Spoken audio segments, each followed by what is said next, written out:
You are listening to Proof Text, a Glossa House podcast exploring Scripture and all things related to it. New episodes are released daily. For more information, check out glossahouse.com and subscribe to our channels on Spotify and YouTube. Welcome and enjoy. Hello and welcome to Proof Text and Glossa House TV. I'm Dr. Michael Halcomb, and today I have the great privilege of talking with Dr. Jared Longshore. Jared, it's good to meet you. I think this is the first time we're meeting, and so I'm thrilled to be talking with you. Just before I hit record, you were telling a little bit about where you're at and what you're doing. Would you mind sharing that for the viewers and listeners here? Yeah, I am up in Moscow, Idaho. It's way up in the smokestack of Idaho, bordering Washington State. The University of Idaho is here in our town.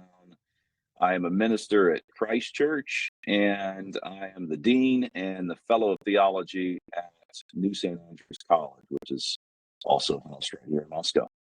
Yeah, so I'm very familiar with New St. Andrews. Tell us a little bit about New St. Andrews.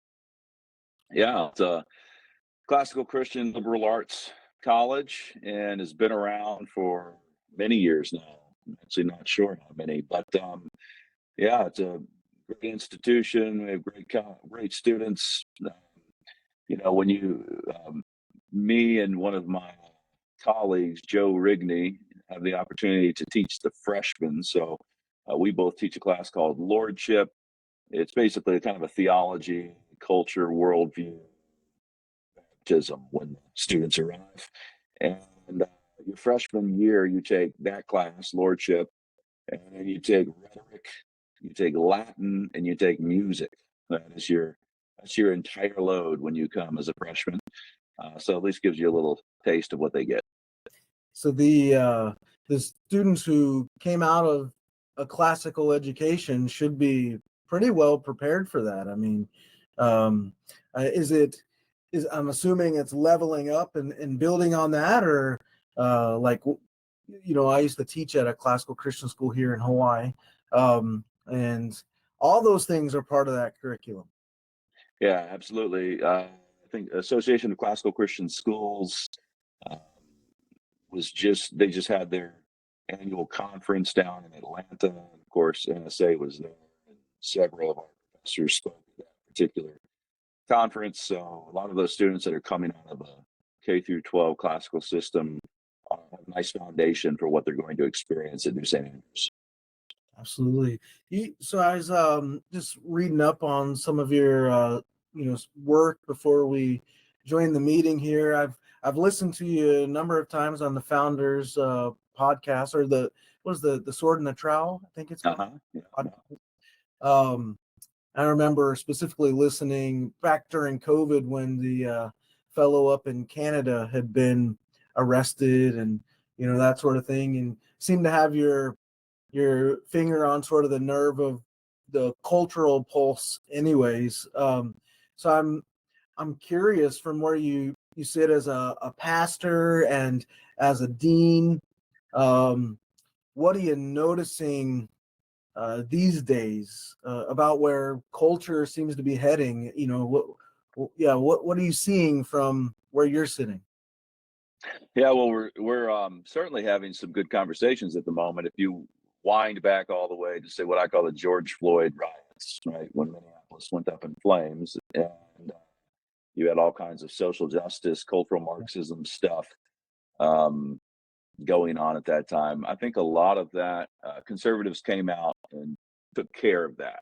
There was a lot of writing, a lot of ink spilled on that particular issue. And in the main, you've seen a lot of change in health on that. Then you had COVID that exposed, say, the church and our nation in unexpected ways. And while that virus is gone, I'm not convinced that we learned our lessons. So I think we're in this interesting place where there's not acute pain at the moment that was like the riots and COVID. where of course it's an election year, so you have the Trump and Biden thing going on, but we don't have something of the nature of what we faced before in those two instances. But we do have an interesting conversation going on with Christian nationalism and the relationship between the church and the state, the relationship between Christianity and the state. What does it really look like to pursue a new Christendom? Um, those conversations are very interesting, and I think there's a lot of good things going on in that pocket right now. Christians need to get that fairly sorted out before the next wave comes. Mm. So let's talk about that a little bit. Christian nationalism, that's a term that a big boogeyman kind of term, right? Would scare a lot of people. And I was reading some of the stuff you've written on that. What to someone who maybe isn't familiar with the term, or who has heard the term and maybe bristles at it, what is Christian nationalism, and from your vantage point, why is that beneficial? Yeah. I would say, tell this person to take a state, any kind of state, and ask yourself the question: when it comes to how you're going to order that state, the kind of laws you're going to legislate, the kind of governors you're going to put in place, the kind of judicial proceedings you're going to endure, uh, do you think that the banner over top of that state should be secular humanism? Mm.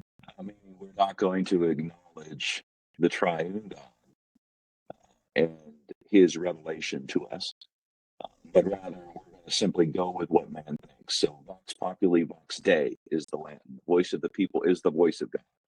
Right. Is that the kind of state you want? So, no God above the state, or do you want a state that actually has God above it, not just a God, but the triune God? So the triune God is actually the one who established the state, who set it up, a state, a nation. He did this, and he's actually spoken to us about how we should order ourselves, Mm. what kind of laws we should establish, what kings should do, what civil authorities should do and shouldn't do, what the duties and obligations of the citizenry are, um, how justices should. All of those questions actually have answers from the God of the Bible.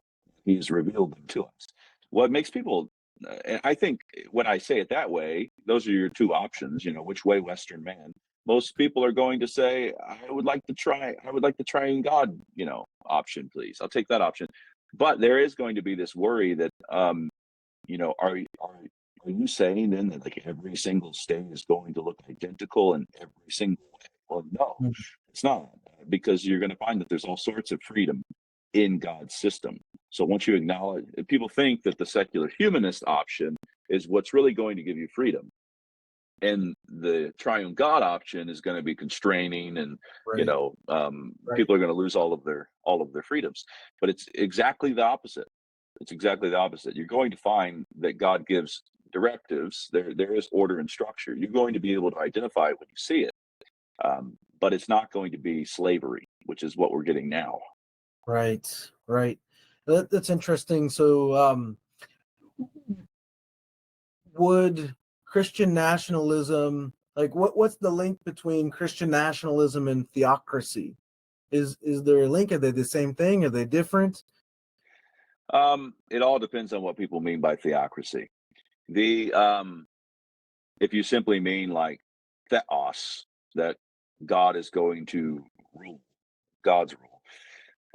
Well, of course, that's exactly what I just described. Right. But then people, um, there's a large amount of ignorance, and then there's just a large amount of deception, and they're both problems. You have to deal with both of them.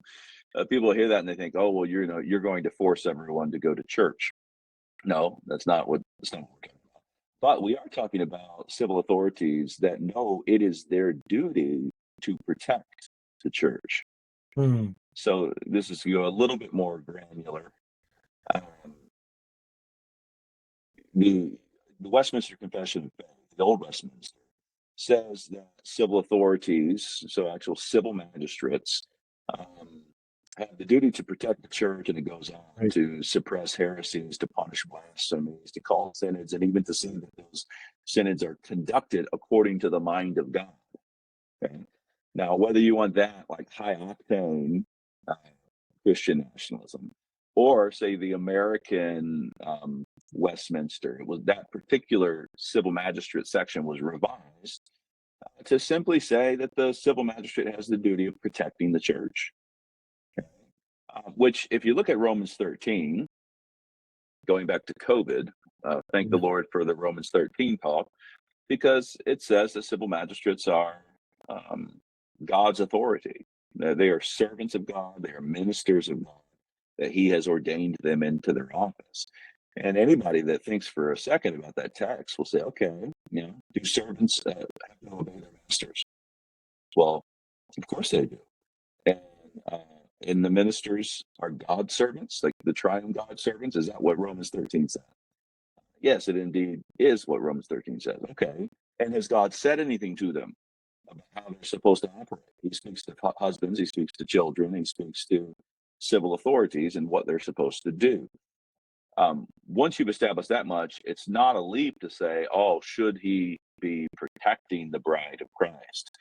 And the answer is yes. Now, and we have another thing is we have a long tradition of this kind of thing.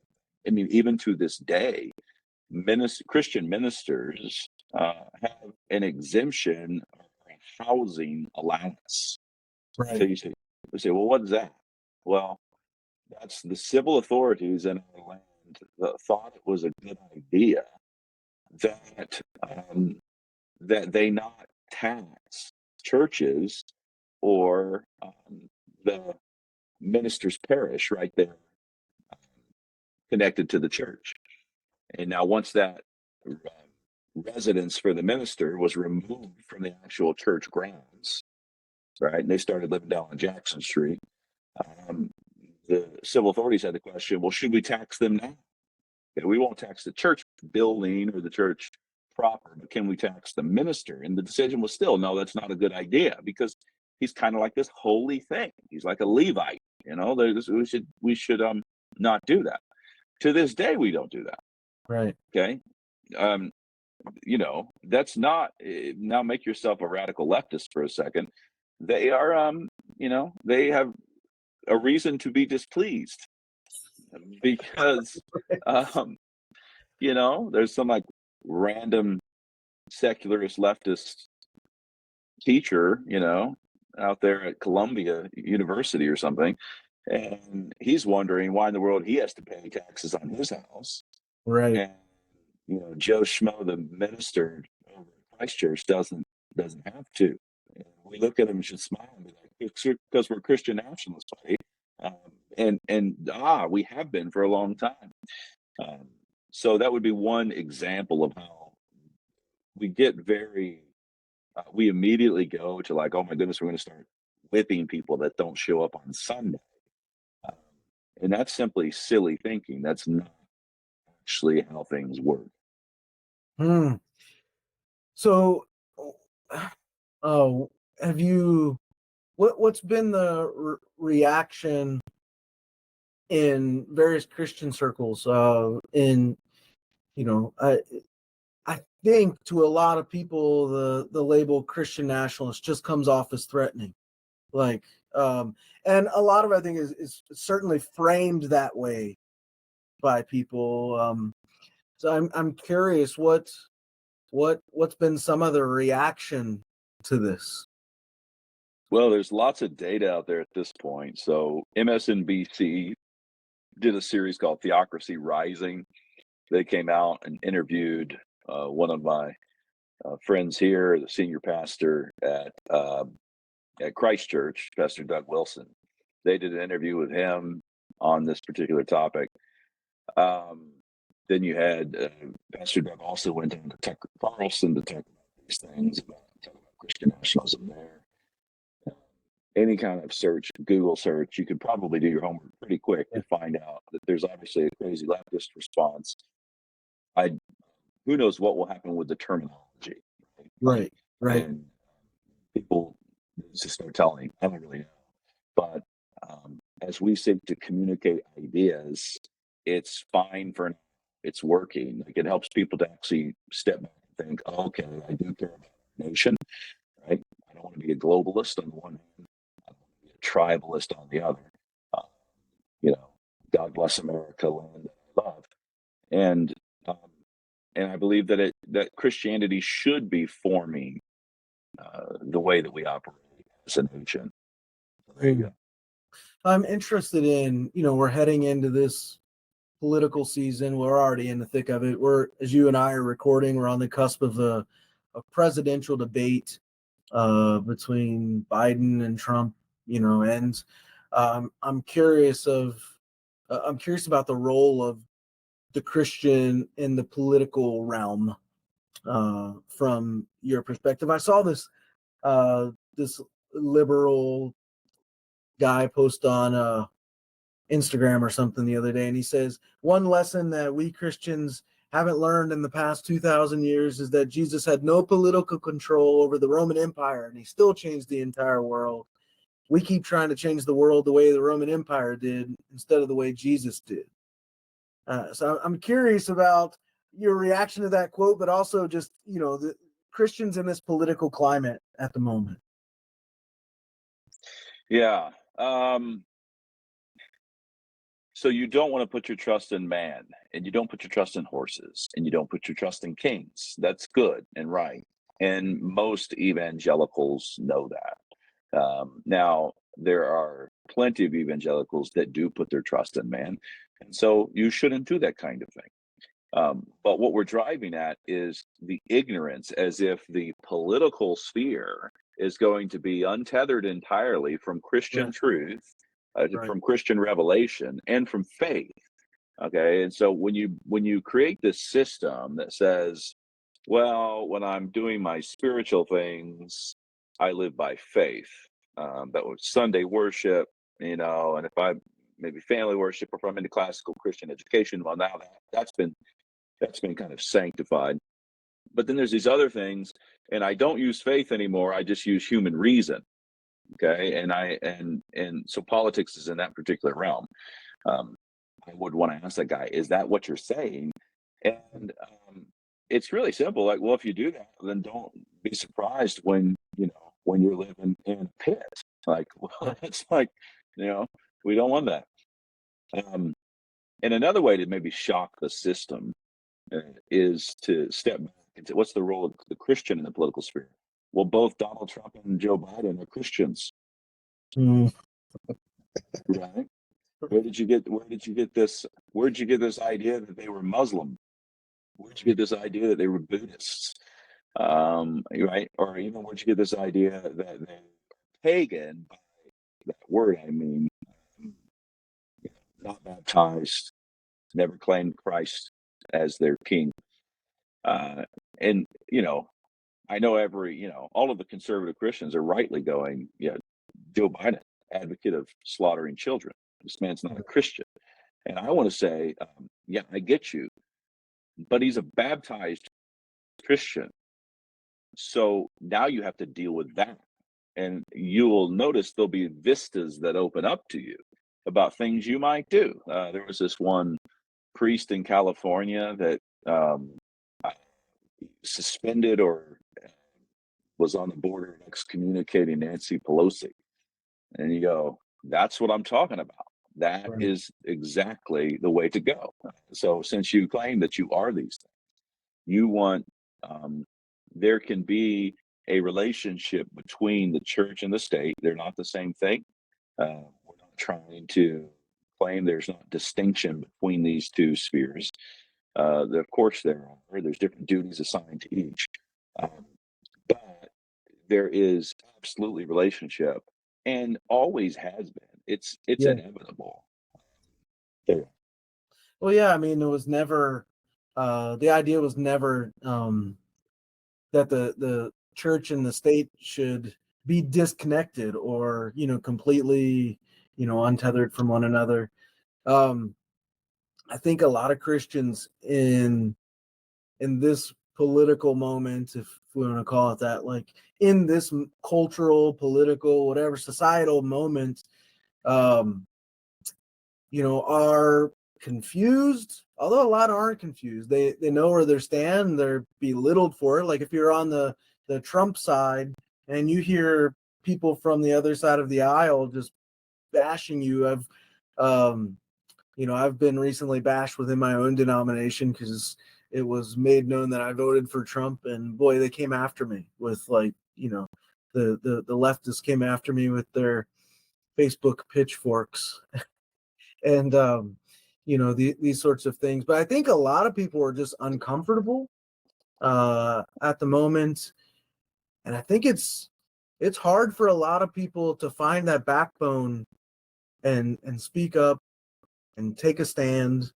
But as you were suggesting a moment ago, like it's precisely if we don't do that in due course we find ourselves in a pit, or like we saw with our friend in Canada, locked up, for defending the bride of Christ.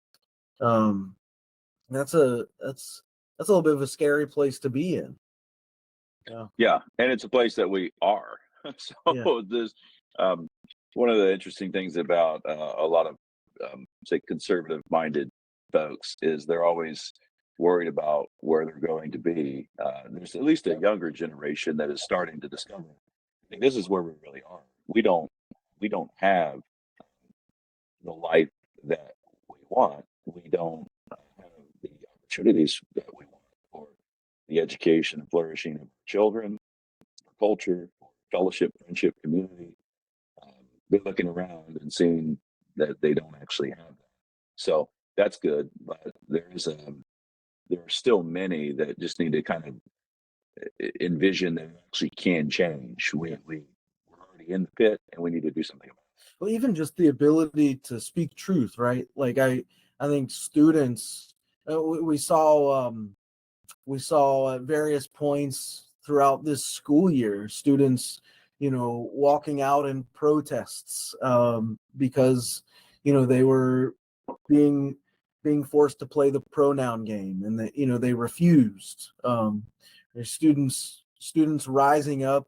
I remember seeing that video. Maybe it was from last year of students sort of chanting America or USA, USA, USA in front of a high school teacher who was, bashing the country or something to that effect, but effectively like sort of silencing them. And I think students are, growing weary of the LGBT agenda being shoved down their throats, and them having to play make believe, with their words and with their beliefs and with their ideas. And I think it is heartening to see a sort of rising up, a groundswell of young folks rising up and standing up in the face of that. Yeah, cultural tyranny. I'm wondering what's the ethos and atmosphere like there in Moscow, Idaho, at St. Andrews, New St. Andrews. Yeah. Well, it's hard to put that into a nutshell. There's a lot that goes on here in this particular town. Everybody's situation is a little bit different depending on where they live. But Moscow is it's about 25,000 people, and it's borders of the town, where they draw on the city limits are pretty tight. So you have a lot of people kind of close together. Outside of those city limits, you have farmland, just rolling wheat fields in every direction, and that creates a lot of attention at the very center of the town. Now, add to that the Christians that make up the churches, at least in the CREC, which is the denomination that Christ Church is in, um, probably make up 2,500 to 3,000 people. So that makes up 10%, over 10% of the city population. And and we're also, we have a culture. So we'll do block parties and psalm sings. And the men are entrepreneurial and starting businesses and buying real estate. And so there's this ownership that has taken place, and our presence is felt in the town. So we just did just one of the members put together a uh, celebration of life block party for the overturning of Roe, and had free pizza and stuff for the kids, and protesters come out to that. Protest what we're doing is we're singing psalms downtown on Main Street and having a great time. So there's add to that, we have the K through 12 classical Christian school in the town, NSA, which is the liberal arts college in the town, various churches in the town. So it's just a palpable kind of place, because say that faith, right? Hebrews 11 says faith is the substance of things hoped for, the evidence of things unseen. So if you have a bunch of people that have assembled in the same place and they have faith, well, then you have substance. If you have the faith, you have the substance. And the substance is palpable. It's like that aroma that Paul talks about, one that's pleasing to those who are being saved, and it's death to those who are perishing. But that's really going on a daily level here. So exciting time to be alive. Excellent. Well, I know you got to get going here soon. Before we wrap up, and I hope we can actually talk again. I'd love to have you back on and discuss some of your books too.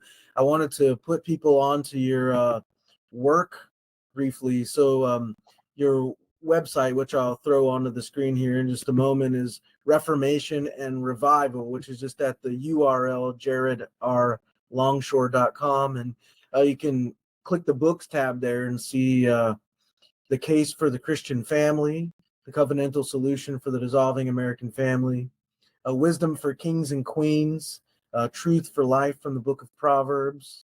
It's a great cover, by the way. And then By What Standard? God's World, God's Rules, and then Strong and Courageous, Following Jesus Amid the Rise of America's New Religion, with Tom Askell there. So if for those of you who are watching, if you're interested in what you're hearing here and any of this stuff, check out jaredrlongshore.com, and there's a blog there too, all kinds of entries, interesting stuff. Anything else that'd be good for you to plug here, Jared? A lot of my stuff is over at Canon Press, so there's an app that they have called Canon Plus, and a lot of my blogs I'll read on their platform. And there's a YouTube channel. If you just search like Jared Longshore, where I also basically am reading my blog, and I do occasional interviews there. But yeah, if you go to that website you just noted there, that's kind of the central landing spot. All right. And you have an Instagram, and you on all the other things, Facebook, Twitter, all that jazz? Yes. Yeah, all the things. Yeah, all the things. So folks can catch up with you there and follow you. And yeah, it's great to meet you, man, and great to talk with you. I appreciate you carving out some time to sit down today and chat. So You thanks bet. for that.